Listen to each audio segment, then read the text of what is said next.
Ha, Fərid usta alınır. Yenə nə edirsən burada ye? Kalon şəkilləri var. Kalon.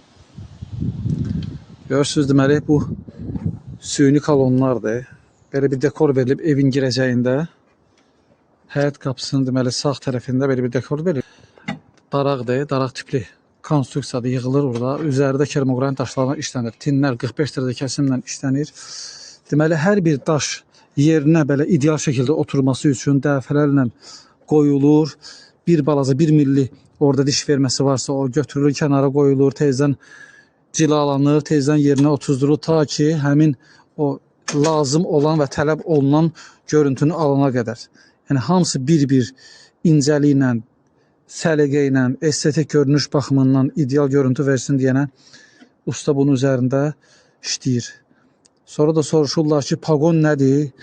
Pagon nəyə aiddir? Bax, pagon işləri budur, qardaş. Həqiqətən bir dənə daş kəsilir, cilalanır, 45 dərəcə yonulur, sonra gətirilir yerinə uyğun, ölçüyə uyğun, dizayna uyğun işlənir və yerinə quraşdırılır.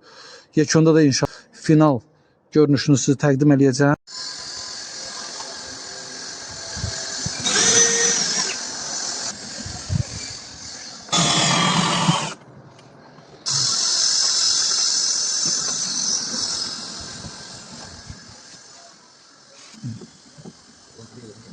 Ölçülər belədir. Deməli divardan çıxan qabarit hissəsi 9 sm, yəni bunun kənardan görünüşü 9 sm, yəni qabarit ön görünüş 20 sm, aralıq görünüşü isə 15 sm təşkil eləyir. Simmetrik bölgü aparmışıq. Dekorun həm sağ tərəfində, həm də sol tərəfində 2 ədəd 60-ın 56-ya daşlardan ibarət olacaqları var. Bu ölçünün əmələ gəlməsinin səbəbləri var. O konstruksiyanın tələbi bu idi ki, dizaynda da həm də tələb olunan əks etdirməkdən ötürü. Baxın, qiymət verin. İnşallah kermoqran daşlarla hər hansı bir müraciətiniz olsa, sual ünvanlaya bilərsiniz, müraciət edə bilərsiniz. İşlərimizdən görüntülər var, səhifəmizi izləyib videolarımızı bəyənməyi unutmayın inşallah.